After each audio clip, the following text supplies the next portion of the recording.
Parade juara Liverpool diwarnai insiden mengerikan. Xabi tegaskan tak mau jual Rodrigo. Como bersedia naikkan gaji Cesc Fabregas. Neymar tak masuk skuad perdana Ancelotti di Brasil. Beckham Putra dipanggil masuk timnas Indonesia.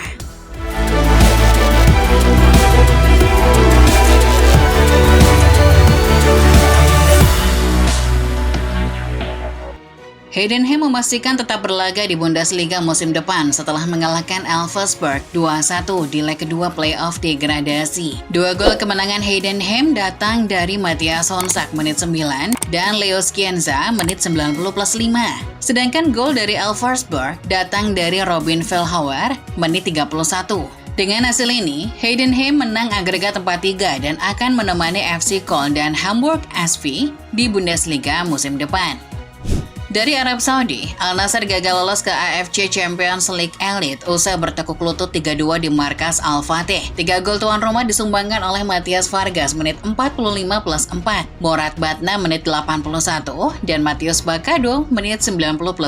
Sementara 2 gol Al Nassr dicetak oleh Cristiano Ronaldo menit 42 dan Sadio Mane menit 75. Al Nassr finish di peringkat ketiga dan akan tampil di AFC Champions League 2. Terbang ke Inggris, parade perayaan juara Premier League Liverpool yang berlangsung meriah mendadak kacau setelah diwarnai insiden naas yang melibatkan sebuah mobil dengan ramai pejalan kaki. Dilansir Sky Sport, kejadian bermula saat sebuah mobil tiba-tiba menabrak kerumunan orang yang berdiri di pinggiran jalan kota Liverpool untuk menyaksikan parade juara. Mobil tersebut diketahui menabrak sekitar 40 orang sebelum akhirnya dapat berhenti. Menurut informasi, 27 orang dibawa ke rumah sakit dengan ambulans, dengan 2 diantaranya alami luka yang serius. Sementara 20 orang lainnya dilakukan perawatan medis di sekitar TKP. Atas insiden ini, kepolisian Merseyside telah mengamankan pria 43 tahun yang mengemudikan mobil tersebut.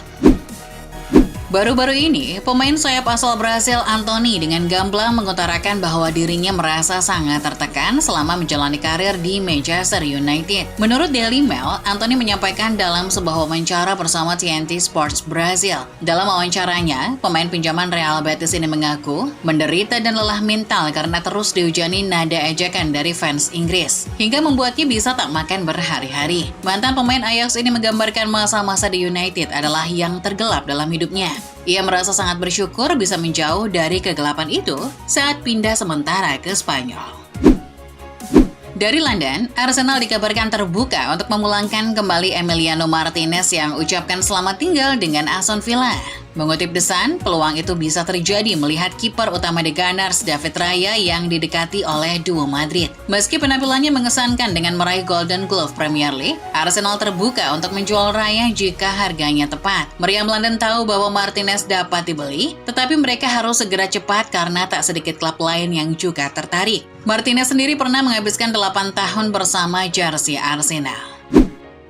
Pindah ke sepak bola Spanyol, dalam konferensi pers perdananya sebagai pelatih baru Real Madrid, Xabi Alonso secara tegas telah menolak kemungkinan menjual Rodrigo Goes musim panas ini. Melaporkan dari Gol, Xabi telah menegaskan bahwa Rodrigo tidak akan dijual di tengah meningkatnya spekulasi mengenai masa depan pemain Brasil itu di El Real. Ex-manajer Leverkusen itu berujar, Rodrigo tetap menjadi bagian penting dari rencananya ke depan, sekalipun datang tawaran menuju Inggris. Dengan kebolehannya yang luar biasa, Rodrigo masih pantas mendapat dukungan publik Bernabeu.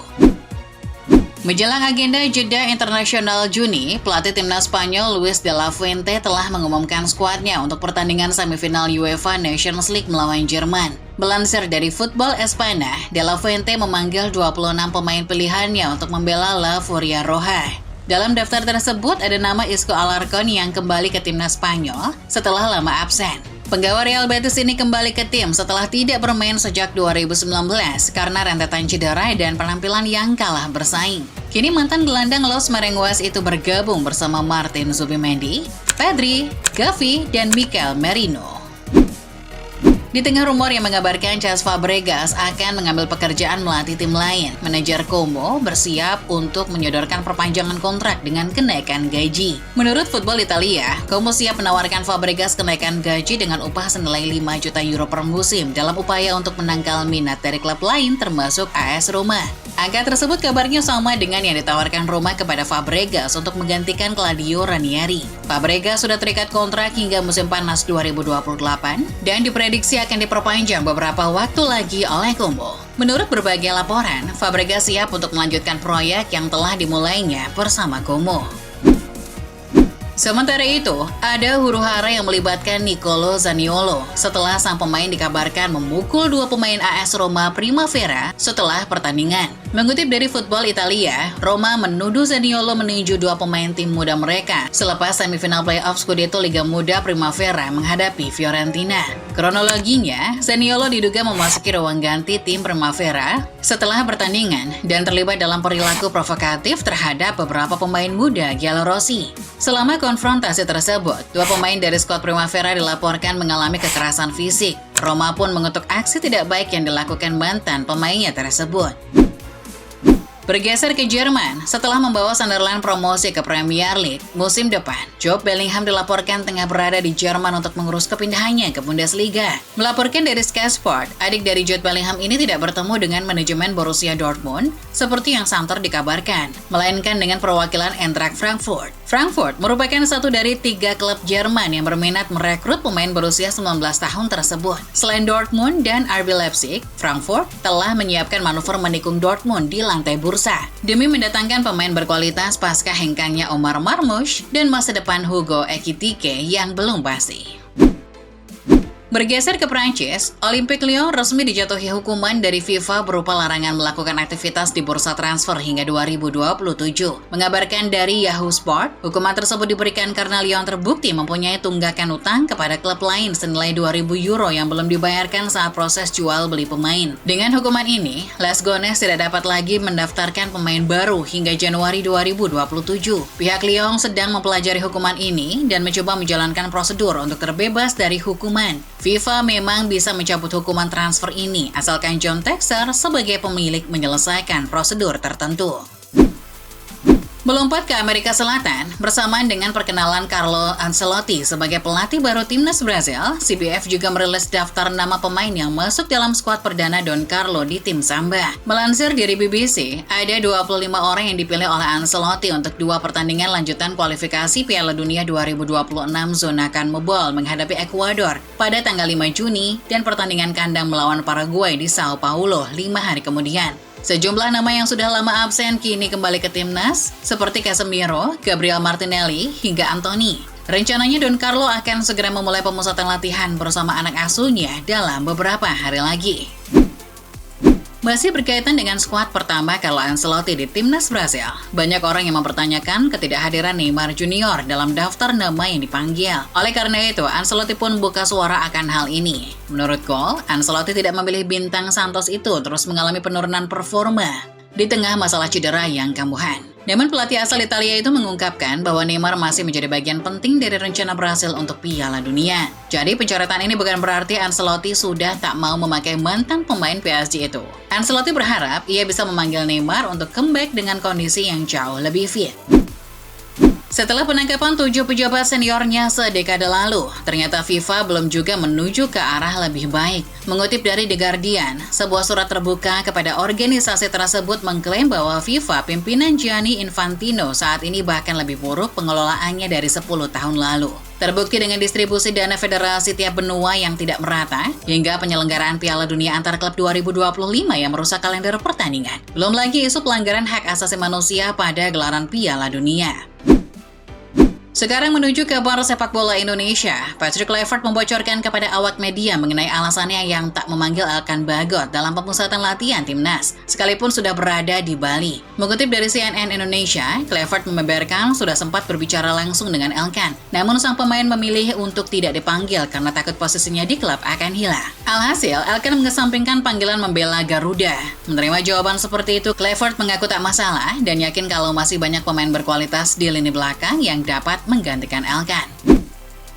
Masih seputar Timnas Indonesia, Clifford memanggil pemain Persib Bandung Beckham Putra ke skuadnya. Melaporkan dari Okezone, pemanggilan dadakan Beckham ini dilakukan karena Septian Bagaskara alami cedera. Dengan begitu, Beckham akan segera mengikuti pemusatan latihan Timnas Indonesia di Bali bersama pemain lainnya. Clifford sangat antusias juga mengakui bahwa winger Persib Bandung itu sangat layak mendapatkan kesempatan untuk bergabung ke Timnas Indonesia karena kualitasnya yang apik. Sekalipun berstatus sebagai tim promosi Premier League, Leeds United rupanya tak mau main-main dan sekedar menjadi tim yoyo belaka. Oleh karena itu, mereka bersiap belanja secara jor-joran di lantai bursa transfer mendatang. Melansir dari Football Insider, pemilik saham mayoritas Leeds, 49ers Enterprises dari Amerika Serikat, akan menyiapkan dana gede sebesar 150 juta pounds untuk membangun tim yang lebih kuat dengan memboyong pemain-pemain terbaik. Dengan kucuran dana tersebut, Leeds diharapkan bisa berbicara lebih banyak di Premier League musim depan. Chelsea berencana untuk memperkuat lapisan pertahanan mereka sebagai prioritas menjelang bursa transfer musim panas. Sejumlah nama sudah mulai didekati, termasuk salah satunya Marquinhos dari PSG. Mengutip dari Football Insider, pemilihan Marquinhos sebagai target dilakukan oleh Enzo Maresca yang menilai bek timnas Brasil tersebut menetapkan standar pertahanan dan kepemimpinan kelas atas di Eropa. Sosok Marquinhos bahkan telah disamakan sebagai penerus terbaik John Terry, melihat perannya yang begitu terengginas sebagai bek tengah. Melihat situasi Alejandro Garnacho yang semakin pelik di Manchester United, Napoli berusaha kembali mencoba mendekati setan merah untuk mendatangkan wonderkid asal Argentina. Mengutip Football Italia, Direktur Olahraga Napoli, Giovanni Manna, dikabarkan akan segera bertemu dengan United untuk membahas kemungkinan kesepakatan bagi pemain sayap 20 tahun. Sebelumnya, Napoli sempat menaruh harapan untuk mengangkut Garnacho Januari lalu, namun tak jadi karena harganya yang terlampau mahal. Sekarang, dengan harganya yang diturunkan United menjadi 60 juta pounds, Napoli akan mencoba lagi mendekati Garnacho.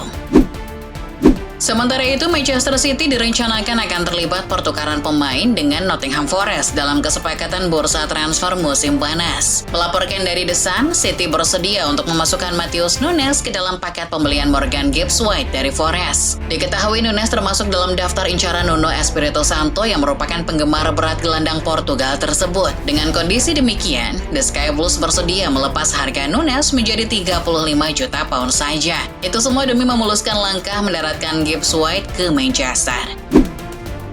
Terbang ke Spanyol, dengan bergabungnya Xabi Alonso sebagai pelatih baru Real Madrid, seketika membuka sosok yang akan menemaninya sebagai asisten pelatih El Real. Melaporkan dari Marca, Sebastian Parilla adalah orang yang menjadi tangan kanan pilihan Xabi di Santiago Bernabeu hingga 2028.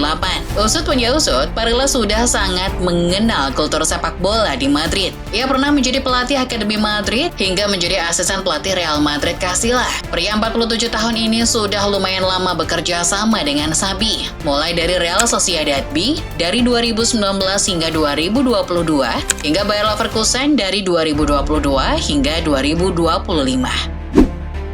Setelah 3 musim terjerembab di divisi kedua, Levante akan kembali La Liga musim depan sebagai pemuncak Segunda Division musim 2024-25. Melansir dari Mundo Deportivo, kepastian lolosnya rival sekota Valencia ini didapat setelah mengalahkan Burgos 3-2 di Jornada 41. Tambahan 3 poin itu membuat Levante kuat di posisi pertama dengan kumpulan 76 poin, unggul 2 poin dari Elche di posisi kedua. Dengan tersisa 1 laga, Le Granota sudah dipastikan promosi setelah terakhir kali tampil di La Liga di musim 2021-22. Beralih ke Italia, allenatore Juventus Igor Tudor menyatakan dirinya tak mau memimpin nyonya tua di Piala Dunia antar klub kalau direksi masih membicarakan calon pelatih baru yang menggantikannya. Sebelumnya, sempat muncul desas-desus yang menegaskan bahwa Juventus akan memutuskan apakah akan mempertahankan Tudor sebagai kompetisi musim ini usai atau tidak. Mendengar isu itu, pelatih asal Kroasia mendesak Direktur Cristiano Giuntoli untuk segera memberinya keputusan yang jelas tentang masa depannya. Masih berkaitan dengan Piala Dunia antar klub, kali ini datang dari Gianni Infantino yang memiliki pemikiran liar untuk menggabungkan Cristiano Ronaldo dan Lionel Messi dalam satu tim saat Piala Dunia antar klub nanti agar kompetisi semakin seru. Menurut Super Bowl, pemikiran itu disampaikan Presiden FIFA dalam momen live stream bersama iShowSpeed beberapa waktu lalu. Infantino bahkan menyarankan agar Inter Miami yang kini diperkuat Messi untuk meminjam Ronaldo selama bergulirnya kompetisi tersebut. Hal itu senada dengan rumor kepindahan Ronaldo dari Al Nassr menuju tim yang berlaga di Piala Dunia antar klub. Kembali ke kabar sepak bola Indonesia. Meski timnas Indonesia Under-17 tergabung dalam grup yang sama dengan juara 4 kali Brasil, Coach Nova Arianto mengaku tetap optimis dengan langkah Garuda Muda. Melaporkan dari Okezone, Nova menyadari langkah tim asuhannya dalam fase grup tidak akan mudah. Namun dia memberikan catatan khusus untuk Brasil sebagai lawan terberat. Kendati kalah secara kualitas pemain dan pengalaman, mantan asisten Sintayong ini mengatakan timnya akan berjuang habis-habisan, sehingga tidak hanya menjadi pelengkap saja. Ia juga berharap para pemain tetap mempunyai mental yang kuat saat menghadapi Selecao, karena apapun bisa terjadi di sepak bola. Dari sepak bola Asia Tenggara, AFF menggandeng produsen mobil ternama asal Korea Selatan Hyundai menjadi sponsor resmi yang baru untuk ajang Asian Championship 2026.